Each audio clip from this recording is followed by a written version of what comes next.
Hey Reddit, I'm in a really tough spot and could use some advice. I'm Zoe, 18F, and I've always felt like the black sheep of my family. My parents, Diana, 46F, and Greg, 49M, have always favored my older sister Cassie, 21F. Growing up, it was always clear that Cassie was the golden child, and I was just there. For as long as I can remember, my parents have showered Cassie with attention, praise, and support, while I've been left to fend for myself. When we were kids, Cassie's artwork always got prime placement on the fridge, while mine was tucked away in a drawer. In elementary school, I remember working really hard on a science project about the solar system. I spent weeks crafting each planet out of papier-mâché and researching facts to present. When I showed it to my parents, they barely glanced at it before turning their attention back to Cassie's math homework. It was crushing. As we got older, the favoritism only became more apparent. In middle school, I joined the debate team and discovered I had a real talent for public speaking. I was excited to finally have something that was mine, something I excelled at. But even when I won competitions, my parents' reaction was lukewarm at best. They'd say things like, "That's nice, honey," before quickly changing the subject to Cassie's latest swimming achievement. Speaking of swimming, that was Cassie's thing. She was a natural in the water and joined the swim team in high school. My parents never missed a single one of her meets. They'd cheer from the stands, take dozens of photos, and always treat her to a celebratory dinner afterward, whether she won or lost. Meanwhile, I was lucky if they remembered to pick me up from debate practice. The favoritism extended to birthdays and holidays, too. Cassie would get lavish gifts and parties while I'd be lucky to get a card. One year when I was 14, I spent weeks dropping hints about this art set I really wanted for my birthday. I even left the catalog open on the kitchen table with the item circled. When the day came, my parents gave me a $20 gift card to a bookstore and said they forgot to get me a proper gift. I was disappointed but not surprised. Meanwhile, they threw Cassie an elaborate Sweet 16 party just a month later, complete with a DJ, catered food, and a new car. Yes, a car. I couldn't believe it. I tried for years to win their approval. I got good grades, participated in extracurriculars, helped around the house, but nothing was ever good enough. My accomplishments were always met with indifference, while Cassie got praised for the smallest things. Once, I stayed up all night to finish a history paper and got an A+. My teacher even wrote a note saying it was one of the best papers she'd ever read. When I showed it to my mom, she just said, "That's what we expect from you," and went back to helping Cassie with her college applications. It really did a number on my self-esteem growing up, I started to believe that maybe I just wasn't as good or as worthy as Cassie. I withdrew into myself, spending more and more time alone in my room. I threw myself into my studies and my debate team, hoping that if I just achieved enough, my parents would finally notice me. But no matter what I did, it never seemed to be enough. I remember one particularly painful incident during my junior year of high school. I had made it to the state finals for debate, and it was a big deal. The competition was on a Saturday, and I had been preparing for weeks. I asked my parents if they would come watch, and they initially agreed. I was so excited. Finally, they would see what I was capable of. The morning of the competition, I came downstairs ready to go, only to find my parents in their pajamas. They looked surprised to see me dressed up and asked where I was going. When I reminded them about the debate finals, my dad's face fell. He said, "Oh, sweetie, I'm so sorry. We forgot that was today. Cassie has a big swim meet and we promised we'd be there." I was crushed. I ended up taking the bus to the competition alone. I won first place that day, but it felt hollow. When I got home and tried to share my excitement, my parents were too busy celebrating Cassie's third-place finish in her swim meet to really listen. That night, I cried myself to sleep, clutching my trophy and wondering why I wasn't enough. Things came to a head last month on my 18th birthday. After years of disappointment, I had modest expectations, maybe a nice family dinner or small celebration. Instead, my parents completely forgot. I came downstairs that morning to find them excitedly planning Cassie's 22nd birthday party happening the following week. They were discussing caterers and decorations, completely oblivious to the fact that it was my birthday. When I reminded them, my mom just said, "Oh right, happy birthday, sweetie," without even looking up from her party planning notebook. I was crushed. I retreated to my room and cried for hours. Later that evening, I overheard my parents and Cassie laughing and chatting in the living room. I went downstairs, hoping maybe they had planned a surprise for me after all. Instead, I found them watching home movies of Cassie as a kid. They didn't even acknowledge me when I walked in. That was the last straw. I couldn't hold back anymore, and I exploded. I told them how hurt and neglected I've felt all these years. How it's not fair that Cassie gets all the love and attention while I'm treated like an afterthought. How I'm sick of feeling invisible in my own family. I brought up all the missed events, the forgotten promises, the constant comparisons to Cassie. Years of pent-up hurt and anger came pouring out. My parents were shocked. They tried to dismiss my feelings and said I was being dramatic. My dad told me to stop being jealous of my sister and to grow up. Cassie just sat there looking uncomfortable, not saying a word to defend me. I was so angry and hurt that I stormed out of the house. I spent the night at my best friend Mia's place, crying and ranting about my family. When I came home the next day, things were tense. My parents acted like nothing had happened. I tried to talk to them again about how I was feeling, but they shut me down. My mom said I needed to get over my issues with Cassie and stop causing drama. She suggested that maybe I was just stressed about starting college soon, and that's why I was acting out. It was like they couldn't even consider the possibility that they had done anything wrong. For the next few weeks, I felt like a ghost in my own home. My parents barely spoke to me beyond basic necessities. Cassie avoided me completely. The atmosphere was suffocating. I threw myself into my part-time job at a local cafe, picking up extra shifts just to avoid being at home. Things finally boiled over again last week. I came home from work to find my parents excitedly helping Cassie pack for a summer trip to Europe, a graduation gift they had surprised her with. They were discussing all the places she should visit and restaurants to try, laughing and joking like one big happy family. Meanwhile, I'm about to start college in the fall, and they haven't offered me a dime of support. I don't even know if they remember which college I'm going to. I lost it. All the hurt and resentment came pouring out again. I yelled at my parents for their blatant favoritism. I told Cassie she was selfish for always accepting their preferential treatment without ever standing up for me. I brought up every instance of unfairness I could remember, the forgotten birthdays, the missed debates, the constant praise heaped on Cassie while I was ignored. It turned into a huge blow-up with everyone screaming. In the heat of the moment, my dad told me that if I was so unhappy, I should just leave. So I did. I packed a bag with some clothes and my most important belongings and walked out. I didn't know where I was going, but I knew I couldn't stay in that house anymore. Now I'm crashing on Mia's couch trying to figure out what to do next. I start college in a month and have no idea how I'm going to pay for it or where I'm going to live. My parents haven't reached out at all since I left. It's like they're relieved to finally be rid of me. I'm hurt and angry, but also scared about my future. Part of me wants to try to reconcile with my family, but another part feels like this might be my chance to finally break free from their toxic treatment. I could really use some advice on how to move forward from here. Should I try to mend things with my parents? Go no contact? How do I even begin to plan for college now? Any words of wisdom would be appreciated. Update 1. Hey everyone, thanks for all the supportive comments on my last post. I wanted to give an update on my situation. It's been about 2 weeks since I left home, and I'm still staying with my friend Mia. Her parents have been really understanding and told me I can stay as long as I need to. I'm incredibly grateful, but I know I can't impose on them forever. It's a bit awkward living in someone else's space, especially knowing I have no clear plan for the future. I've been trying to figure out my next steps, especially with college starting soon. I reached out to the financial aid office at my university to explain my situation. They were sympathetic, but said there wasn't much they could do this late in the game. They suggested I look into emergency student loans, but I'm hesitant to take on a lot of debt. The thought of starting my adult life deep in the red is pretty scary. I also got in touch with my grandpa Robert, 72mm. He's always been pretty neutral in family conflicts, so I wasn't sure how he'd react. To give you some background, Grandpa Robert is my dad's father. He's a retired high school teacher who lives about an hour away from us. Growing up, we'd see him a few times a year for holidays and special occasions. He was always kind to both me and Cassie, but he wasn't really involved in our day-to-day lives.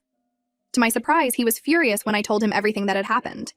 He said he had no idea things were so bad, and that he was disappointed in how my parents had treated me. He shared some insights about my dad's childhood that I'd never known before. Apparently, my dad had always been desperate for approval from his own parents, and Grandpa Robert wondered if that might be part of why he put so much pressure on Cassie to succeed. It didn't excuse his behavior, but it gave me a bit more context. Grandpa Robert offered to help me out financially so I can still attend college this fall. He said he'd cover my tuition and housing costs for the first year, which is a huge relief. I broke down crying when he told me. It felt like the first time someone in my family was truly in my corner. We spent hours on the phone, catching up and talking about my plans for the future. It was nice to feel like someone in my family actually cared about my thoughts and feelings. With the immediate financial pressure off, I've been trying to process everything emotionally. I still haven't heard a word from my parents or Cassie. Their silence hurts, but it also confirms that I made the right choice in leaving. I'm realizing more and more how toxic that environment was. I've started journaling to help sort through my feelings. It's bringing up a lot of memories, both good and bad, that I'm trying to make sense of. I did have one encounter with my mom last week. I went back to the house while my parents were at work to pick up some more of my belongings. As I was leaving, my mom pulled into the driveway. She seemed surprised to see me and asked what I was doing there. When I explained I was just getting some of my stuff, she got upset and accused me of sneaking around and stealing.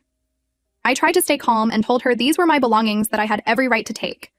She started yelling that I was ungrateful and that I was tearing the family apart. As she was yelling, I noticed some of our neighbors watching from their porches. It was humiliating. My mom has always been obsessed with keeping up appearances, and here she was causing a scene for everyone to see. I didn't engage and just left as quickly as I could, but the interaction left me shaken. That encounter made me realize how deep the issues run. My mom couldn't even see me as an individual with my own needs and rights. Everything was about how it affected her and her image of our perfect family. It was eye-opening and heartbreaking at the same time. I'm still figuring out how to move forward from here. I'm looking into therapy options to help me process everything. The university I'm planning to attend offers free counseling services to students, so I'm hoping to take advantage of that once the semester starts. In the meantime, I've been reading some self-help books about dealing with difficult families. They're helping me understand that I'm not alone in my experiences. I'm also focusing on practical matters like finding a part-time job and sorting out my living situation for when school starts. I've been applying to every job listing I can find in the college town where I'll be living. So far, I've had a few interviews, but no solid offers. It's disheartening, but I'm trying to stay positive. As for housing, I'm looking into off-campus options since they tend to be cheaper than the dorms. I've joined some Facebook groups for students looking for roommates. It's a bit nerve-wracking to think about living with strangers, but it seems like the most affordable option right now. Part of me is scared about the future and going it alone. I've never lived away from home before, and the thought of navigating college and adult life without any family support is daunting. But another part feels a sense of freedom I've never experienced before. For the first time, I feel like I have control over my own life and choices. It's both exhilarating and terrifying. I've been spending a lot of time with Mia, and she's been an incredible support. We've been friends since middle school, and she's seen firsthand how my family has treated me over the years. She's always been there to listen and offer a shoulder to cry on. Her parents have been amazing too. They've been treating me like part of the family, including me in their meals and family activities. It's bittersweet. It's nice to feel welcomed and cared for, but it also highlights what I've been missing with my own family. I'll keep you all updated as things progress. Thanks again for all the support. It means more than you know. It's comforting to know that there are people out there who understand and care, even if they're strangers on the internet. Update 2. Hi everyone, I'm back with another update. Things have taken an unexpected turn and I'm feeling pretty overwhelmed. So, remember how I mentioned my grandpa Robert had offered to help me out financially? Well, apparently that did not go over well with my parents. Last weekend, my grandpa called me and he sounded really upset. He told me that my parents had found out about his offer to pay for my college expenses and they were furious. According to my grandpa, my parents showed up at his house unannounced and confronted him. They accused him of undermining their parenting and taking sides in a family matter. My dad apparently went as far as to threaten to cut off all contact with my grandpa if he went through with helping me. It got pretty heated, with my dad saying things like, "She made her choice to leave, now she has to deal with the consequences." I felt horrible. The last thing I wanted was to cause problems between my grandpa and the rest of the family. When I told him this, he reassured me that none of this was my fault. He said he was disappointed in my parents' behavior and that he stood by his decision to help me. He told me a bit more about the argument, including how my mom had accused me of manipulating him for money. It hurt to hear that they think so little of me. However, the situation has gotten more complicated. My grandpa revealed that a significant portion of his savings was tied up in a joint account with my dad. Apparently, they had set this up years ago to manage some family property. He's worried that my dad might try to block his access to the money out of spite. He's looking into his legal options, but it's going to take some time to sort out. This has thrown my college plans into uncertainty again. My grandpa still wants to help, but he's not sure how much he'll be able to contribute now. He's promised to do what he can, but he advised me to start looking into other options just in case. I'm back to scrambling to figure out how I'm going to afford school. On top of all this financial stress, I'm dealing with a lot of guilt. I feel responsible for causing this rift between my grandpa and my parents. Even though I know logically that it's not my fault, it's hard not to blame myself. I keep thinking about how things might have been different if I had just kept my mouth shut and endured my parents' treatment for a few more months until I left for college. I'm also angry. It feels like my parents are going out of their way to sabotage my future. They're not content with just cutting me off. They want to make sure I can't get help from anyone else in the family either. It's cruel and petty, and it's making me question whether I ever want to have a relationship with them again. I've been throwing myself into job hunting, hoping to at least save up some money before school starts. I've had a few interviews, but nothing solid yet. The clock is ticking, and I'm starting to panic a bit. I've been applying for every job I can find: retail, food service, office work, you name it. I even looked into online tutoring gigs, thinking I could use my debate skills to help other students. So far, no luck. Mia and her family continue to be incredibly supportive. They've told me I can stay with them through the school year if I need to. I'm beyond grateful, but I also feel like a burden. I know they have their own lives and responsibilities. Mia's starting college too, and I don't want my drama to overshadow her excitement. I've been trying to contribute as much as I can around their house, doing chores, helping with cooking, anything to feel less like a freeloader. Mia's mom keeps telling me not to worry about it. but it's hard not to feel guilty. I'm trying to stay positive and focus on the things I can control, but some days it's really hard. The uncertainty about my future is eating away at me. I've started having trouble sleeping, lying awake at night worrying about what's going to happen. I'm doing my best to take things one day at a time, but I can't help worrying about what's going to happen. I've thought about reaching out to my parents, but every time I consider it, I remember how they've treated me and I just can't bring myself to do it. Part of me hopes they'll come around and apologize, but I know that's probably wishful thinking. I'll update again when I have more news. Thanks for listening and for all your support. It really helps to have a place to share all of this. Update 3. Hey everyone, I've got another update for you, and honestly, I'm not sure how to feel about it all. So yesterday I got a call from my sister Cassie. I was shocked. I hadn't heard from her since I left home over a month ago. At first I was hopeful. I thought maybe she was reaching out to apologize or offer support, but that hope quickly faded. Cassie started the conversation by telling me how much chaos I'd caused in the family. She said my parents were stressed and fighting constantly because of me. She accused me of being selfish and not considering how my actions were affecting everyone else. It was like she was reading from a script our parents had given her. I tried to explain my side of things, but she wouldn't listen. She kept talking over me, saying I needed to apologize and come home. When I refused, she got angry. She said I was ruining her life too. Apparently my parents are so preoccupied with this situation that they're not paying as much attention to her anymore. I couldn't believe what I was hearing. After years of being the golden child, Cassie couldn't handle not being the center of attention for a few weeks. The conversation ended with Cassie giving me an ultimatum. She said if I didn't come home and apologize by the end of the week, I should consider myself cut off from the family permanently. She said my parents were prepared to write me out of their will and pretend I never existed. It was surreal hearing my sister, who I grew up with and once looked up to, speaking to me this way. I was stunned. I knew things were bad, but I never expected it to come to this. After everything I've been through, after years of neglect and favoritism, they're still trying to make me the bad guy. It's like they can't even consider the possibility that they might be in the wrong. I'm hurt and angry, but also weirdly relieved. This whole situation has made it crystal clear that my family's love and support were always conditional. They only wanted me around as long as I played my designated role and didn't rock the boat. It's painful to accept, but it's also freeing in a way. I no longer have to twist myself into knots trying to win their approval. As for my college situation, I've managed to cobble together a plan. I've deferred my enrollment for a semester to give myself more time to save money. It wasn't an easy decision, but it feels like the right one. I found a full-time job at a local restaurant and I'm picking up as many shifts as I can. It's not ideal, but it's a start. The work is hard and the hours are long, but it feels good to be doing something productive. My grandpa is still trying to sort out the financial situation with my dad. He's consulted a lawyer and is looking into separating their shared assets. He's promised to help me as soon as he's able, which gives me some hope for the future. He calls me every few days to check in, which means a lot. It's nice to know that at least one family member cares about my well-being. Mia and her family continue to be my rocks through all of this. They've assured me I can stay with them as long as I need. I'm working on saving up for my own place, but it's going to take some time.